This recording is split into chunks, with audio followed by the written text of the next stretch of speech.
Law of അട്രാക്ഷനെ പറ്റി നിങ്ങൾ എല്ലാവരും കേട്ട് കാണും അല്ലെ? ലോ ഓഫ് അട്രാക്ഷൻ നിങ്ങൾ ഏകദേശം ആൾ പ്രാക്ടീസ് ചെയ്തിട്ടും കാണും. പക്ഷെ പലരും ഇത് ചെയ്തിട്ട് ഫലം ലഭിക്കുന്നില്ല എന്ന് പറയാറുണ്ട്. ഞാൻ ഒരുപാട് ശ്രമിച്ചതാണ് സാറേ, ഇതൊന്നും ഗുണകരമായി മാറുന്നില്ല, ഫലം ലഭിച്ചില്ല എന്നൊക്കെ ഒരുപാട് ആൾക്കാർ എനിക്ക് മെസ്സേജ് അയച്ചിട്ടും അതുപോലെ തന്നെ അഭിപ്രായം ചോദിച്ചിട്ടുണ്ട്. നോക്കൂ, ഞാൻ ഈ നിയമം പഠിച്ചതിന് ശേഷം അല്ലെങ്കിൽ അറിഞ്ഞതിന് ശേഷം എനിക്കുണ്ടായ മാറ്റവും ഇത് അറിയുന്നതിരുന്നുണ്ടായ കാലത്ത് ഞാൻ ഉണ്ടാക്കിയ നേട്ടവും ഒക്കെ ഒരു താരതമ്യ പഠനം നടത്തിയിട്ടുണ്ട് ഞാൻ ഇടയിൽ. അപ്പോൾ എനിക്ക് മനസ്സിലായ ഒരു കാര്യം, ഈ നിയമം നിങ്ങൾ അറിഞ്ഞാലും അറിഞ്ഞില്ലെങ്കിലും നിങ്ങൾ ചെയ്യുന്ന ചില സ്ഥിരമായ ജീവിതം ചെയ്യുന്ന ചില മെത്തേഡ്സുകളുണ്ട്. ആ മെത്തേഡുകൾ നിങ്ങൾ ഫോളോ ചെയ്ത് കഴിഞ്ഞാൽ മാത്രം മതി ഇതൊക്കെ നിങ്ങളുടെ ജീവിതത്തിൽ ലഭിക്കാനായിട്ട്. ഞാൻ എന്നെ പരിചയപ്പെടുത്താം. ആദ്യം എൻ്റെ പേര് ദിനേശ് മുങ്ങത്ത് എന്നാണ്. ഞാൻ UAE 24 വർഷമായി. ഞാൻ പറഞ്ഞു വന്നത്, ഈ ലോ ഓഫ് അട്രാക്ഷൻ എന്ന് പറയുന്ന നിയമം എന്തുകൊണ്ട് നിങ്ങൾക്ക് സാധിക്കുന്നില്ല എന്നതിന്റെ ഉത്തരം നിങ്ങൾ ഈ 5 സ്റ്റെപ്പുകൾ നിങ്ങൾ കൃത്യമായി ഫോളോ ചെയ്യാത്തതുകൊണ്ടാണ്. അത് ആ നിയമത്തിൽ നിന്ന് നിങ്ങൾ ഫോളോ ചെയ്യുക, ആ നിയമത്തിൽ അറിയാതെ ഫോളോ ചെയ്താലും ഒന്നും കുഴപ്പമില്ല. നിങ്ങൾ ഈ 5 സ്റ്റെപ്പുകൾ കൃത്യമായി ഫോളോ ചെയ്താൽ മാത്രം മതി. ചെറുപ്പത്തിൽ തന്നെ സ്കൂളിൽ പഠിക്കുമ്പോൾ നമ്മളോട് ചോദിക്കുമായിരുന്നു ടീച്ചർമാരല്ലേ, നിങ്ങൾക്ക് എന്താവാനാണ് ആഗ്രഹമെന്ന്. എത്ര പേർക്ക് അന്ന് അതിന് ഉത്തരവുണ്ടായിരുന്നു? അല്ലെങ്കിൽ കോളേജിൽ എത്തുമ്പോൾ വീണ്ടും ചോദിക്കും, what you want to become? ഇല്ല. നമ്മളുടെ 99% ആൾക്കാരുടെയും ഒരേ ഒരു വിഷയം, ഞാൻ ഇത്രയും ഈ സമയത്ത് ആൾക്കാരുടെ ഇടപെടുകയും ഒരുപാട് ആൾക്കാർക്ക് ലോ ഓഫ് അട്രാക്ഷൻ കോഴ്സ് കൊടുക്കുകയും ഞാൻ സർട്ടിഫൈഡ് ട്രെയിനർ ആയതുകൊണ്ട് തന്നെ ഒരുപാട് ആൾക്കാരിൽ ഇടപെടുകയും അതുപോലെ തന്നെ മൈൻഡ് ട്രെയിനിങ്, സൈക്കോളജി ട്രെയിനിങ്ങും ഒക്കെ ഞാൻ കൊടുക്കുകയും ചെയ്യുമ്പോൾ തന്നെ ഞാൻ പലരോടും ചോദിക്കുമ്പോൾ ഉത്തരം കിട്ടാത്തൊരു ചോദ്യമാണ്, what you want to become? 99% ആൾക്കാർക്കും അതിന് ഉത്തരമില്ല. ഇതാണ് ലോ ഓഫ് അട്രാക്ഷൻ്റെ ഒന്നാമത് നമ്മൾ മനസ്സിലാക്കേണ്ട കാര്യം.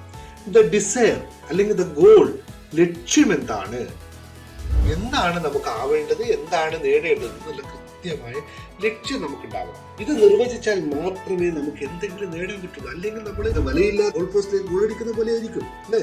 അടിച്ചതങ്ങ് ഇറങ്ങിപ്പോ നമ്മൾ അറിയത്തില്ല. ഇത് കിട്ടിയോ ഇല്ലയോ എന്ന് അറിയണമെങ്കിൽ നമുക്ക് എന്താ വേണ്ടതെന്ന് ആദ്യം തീരുമാനിക്കണം.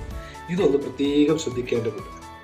രണ്ടാമത്തെ കാര്യം എന്ന് പറയുന്നത്, നമ്മൾക്കത് ലഭിക്കണമെങ്കിൽ അത് ലഭിച്ചു കഴിഞ്ഞാൽ ഉണ്ടാവുന്ന ഇമോഷൻ എന്താണ്, ആ സന്തോഷത്തെ നമുക്ക് അനുഭവിക്കാൻ പറ്റുന്നുണ്ട്. ഉദാഹരണത്തിന് നമുക്കൊരു ജോലി വേണം, ഉദാഹരണമായിട്ട് എടുക്കുകയാണ്, ഒരു ജോലി വേണം എന്നാണ് ആഗ്രഹിക്കുന്നത്. എന്ത് ജോലി? ജോലി വേണമെന്ന് അത് നടക്കില്ല. യൂണിവേഴ്സിന് നിങ്ങൾക്ക് എന്തെങ്കിലും നൽകണമെങ്കിൽ നിങ്ങൾ കൃത്യമായ ചോദ്യം ചോദിക്കണം, നിങ്ങൾ കൃത്യമായ ആവശ്യം പറയണം. ദൈവത്തിന് നിങ്ങൾക്ക് എന്തെങ്കിലും തരണമെന്നുണ്ടെങ്കിൽ ദൈവത്തോട് ചോദിക്കുന്ന ചോദ്യം എന്താണ്? എനിക്ക് ഇന്നത് വേണം. ഉദാഹരണത്തിന് ഞാൻ പറഞ്ഞൊരു കാര്യമുണ്ടായിരുന്നു. ഞാൻ പണ്ട് ജോലിക്ക് തുടങ്ങുന്ന സമയത്ത് ഞാൻ തീരുമാനിച്ചു, എഞ്ചിനീയറിംഗ് കഴിഞ്ഞ പിന്നെ തീരുമാനിച്ചു എനിക്ക് സെയിൽസ് ജോബ്. അതുകൊണ്ട് ഞാൻ ആദ്യം തന്നെ കൊടുത്ത അപ്ലിക്കേഷൻ സെയിൽസിലേക്കാണ്.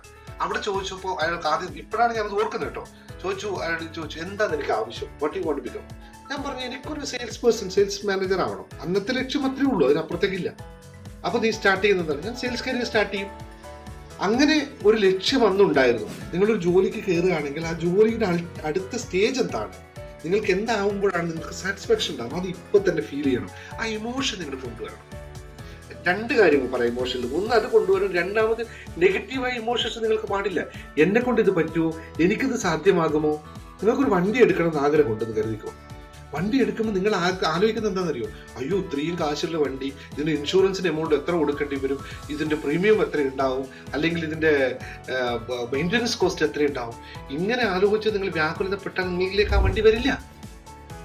ഇത്തരം ഇമോഷൻസിനെ നിങ്ങൾ കൺട്രോൾ ചെയ്യണം.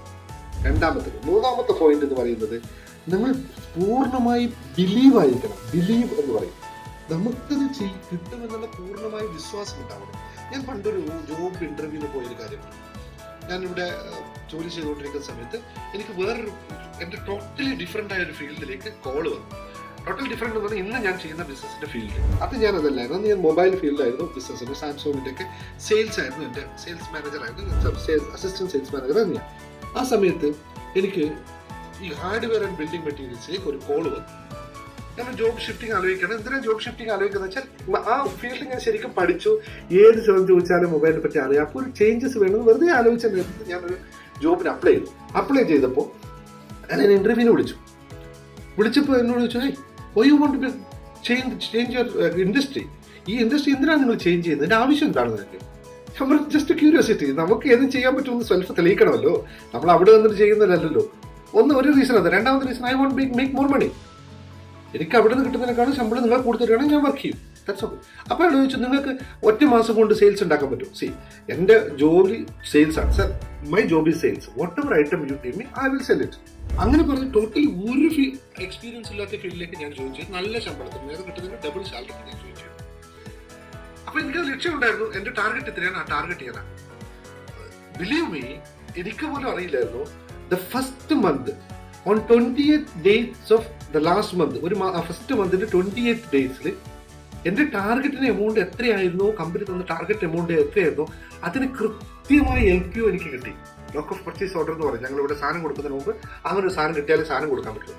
കൃത്യമായ എമൗണ്ട് എനിക്ക് കിട്ടുമെന്നുള്ള എൻ്റെ കിട്ടും, ഐ കാൻ ഡു ഇറ്റ് എന്നുള്ള ഒറ്റ ബിലീവാണ് നമ്മൾ. അത് സംഭവിച്ചു. മൂന്നാമത്തെ കാര്യം നമ്മൾ ചെയ്യണം, ഇതെല്ലാം നമ്മൾ ചെയ്യുമ്പോഴും നമ്മൾ ആലോചിക്കേണ്ട കാര്യം, വെറുതെ പ്രാർത്ഥിച്ചുകൊണ്ട് ഒന്നും കിട്ടില്ല, വെറുതെ ചിന്തിച്ചതുകൊണ്ട് ഒന്നും കിട്ടില്ല. We have to take action. അതിനുള്ള പരിപാടികൾ ചെയ്യണം, പ്രവർത്തനം ചെയ്യണം. നിങ്ങൾക്കൊരു ജോലിയാണോ വേണ്ടത്, നിങ്ങൾ ജോലി അന്വേഷിക്കണം, അത് തത്തുല്യമായ CV ഉണ്ടാക്കണം, ആ കമ്പനി എന്നിട്ട് അപ്ലൈ ചെയ്യണം, അപ്ലൈ ചെയ്ത കമ്പനിയെ പറ്റി നിങ്ങൾ ജോബിന് ഇന്റർവ്യൂവിന് വിളിച്ചു കഴിഞ്ഞാൽ ആ കമ്പനിയെ പറ്റി പഠിക്കണം, അതിൽ നിങ്ങൾ പോകാൻ പോകുന്ന ജോബിനെ പറ്റി പഠിക്കണം. എന്നിട്ട് നിങ്ങളുടെ CV നിങ്ങൾ അതിന് കൃത്യമായി മനസ്സിലാക്കണം. എന്നിട്ട് അടുത്ത സ്റ്റേജ് എന്തൊക്കെ ചോദ്യങ്ങൾ അവിടെ ചോദിക്കാൻ സാധ്യതയുണ്ടെന്ന് പഠിക്കണം. ഇതൊക്കെ മനസ്സിലാക്കിയിട്ട് വേണം പോകാനായിട്ട്. അല്ലെങ്കിൽ ലോ ഓഫ് അട്രാക്ഷൻ ഞാൻ പ്രാക്ടീസ് ചെയ്തു, അതുകൊണ്ട് എനിക്ക് വരും എന്ന് പറഞ്ഞാൽ യൂണിവേഴ്സിന് ഇത്രയും ചെയ്യാൻ പറ്റുള്ളൂ. സാഹചര്യങ്ങൾ നിങ്ങൾക്ക് ഒരുക്കി തരാനേ പറ്റും. നിങ്ങൾ ആവശ്യപ്പെട്ട രീതിയിലുള്ള സാഹചര്യങ്ങൾ നിങ്ങൾക്ക് ഒരുക്കി തരാൻ പറ്റും. അതിനനുസരിച്ച് അത് നിങ്ങളിലേക്ക് എത്തും. ഇതാണ് ശ്രദ്ധിക്കേണ്ട കാര്യം. ഇനി അഞ്ചാമത്തെ ഒരു പോയിന്റും കൂടി പറയാം. ഇത് ഒക്കെ നിങ്ങൾ ചെയ്തു, then wait for റിസീവ് എന്ന് പറയുന്ന മൂഡിലേക്ക് മാറുക. നിങ്ങൾ ചെയ്യേണ്ടത് ചെയ്തു കഴിഞ്ഞ് ഇനി ഇത് വരും എന്ന് പറഞ്ഞ് ഒറ്റ മൂഡിൽ സ്വീകരിക്കാൻ വേണ്ടി തയ്യാറായി നിൽക്കുക. ഇത്രയും പ്രോസസ്സ് നിങ്ങൾ കൃത്യമായി ചെയ്തു കഴിഞ്ഞാൽ ലോ ഓഫ് അട്രാക്ഷൻ സൂപ്പറായിട്ട് വയ്ക്കും, യാതൊരു സംശയവുമില്ല. ഇതിൽ നിങ്ങൾക്ക് എന്തെങ്കിലും ഡൗട്ട് ഉണ്ടെങ്കിൽ ഈ പ്രോസസ്സിൽ നിങ്ങൾക്ക് തെറ്റുന്നതാണ്. നിങ്ങൾക്കൊരു ലൈഫ് പാർട്ട്ണർ വേണം, നിങ്ങൾ ഒരാളെ കണ്ടെത്തി കഴിഞ്ഞു, അവന്റെ സ്നേഹം നിങ്ങൾക്ക് പിടിച്ചു പറ്റണമെങ്കിൽ നിങ്ങൾ എന്ത് ചെയ്യണം? വെറുതെ വീട്ടിലിരുന്നാൽ കിട്ടുമോ? അതിന് തത്തുല്യമായ സാഹചര്യങ്ങളിൽ നിങ്ങൾ എത്തിപ്പെടണം. ആ സാഹചര്യങ്ങൾ ഉണ്ടാക്കി അവരുമായിട്ട് അറ്റാച്ച് ചെയ്യാനുള്ള നടപടികൾ നിങ്ങൾ സ്വീകരിക്കണം. എന്നിട്ട് വെയിറ്റ് ചെയ്യണം. പറയരുത്, അവർ നമ്മളിലേക്ക് എത്തുന്ന രീതിയിൽ നമ്മൾ മാനസികമായി പരിഗണിക്കണം. അതിന് ഒരുപാട് മറ്റ് മാർഗങ്ങളുണ്ട്, പ്രൊസീജിയറുകളുണ്ട്. അത് ഞാൻ ക്ലാസ്സിൽ കൃത്യമായി പഠിപ്പിക്കുന്നുണ്ട്. തുടർ വീഡിയോകളിൽ ഞാൻ കൃത്യമായി നിങ്ങൾക്ക് പറഞ്ഞു തരാം. ലോ ഓഫ് അട്രാക്ഷൻ വർക്കിംഗ് ആണ്, അതിന് യാതൊരു തർക്കമില്ല. നിങ്ങൾ അറിഞ്ഞ് പ്രവർത്തിച്ചാൽ അറിയാതെ പ്രവർത്തിച്ചാൽ ഈ സ്റ്റെപ്പുകൾ നിങ്ങൾ മുഴുവൻ ചെയ്താൽ മതി. ഒരു കാര്യം പറയാം, ഈ ചാനൽ നിങ്ങൾക്ക് ഇഷ്ടപ്പെട്ട് കഴിഞ്ഞാൽ സബ്സ്ക്രൈബ് ചെയ്യാൻ മറക്കരുത്, ബെൽ ബട്ടൺ അയക്കാൻ മറക്കരുത്. കാരണം ഇത്തരം നല്ല നല്ല അറിവുകൾ നിങ്ങൾക്ക് ഷെയർ ചെയ്യാനായിട്ടാണ് ഞാൻ ആഗ്രഹിക്കുന്നത്. അതുകൊണ്ട് ചാനൽ സബ്സ്ക്രൈബ് ചെയ്യാൻ മറക്കരുത്. ഓക്കെ, ഞാൻ Dinesh Muhammad signing off. Thank U.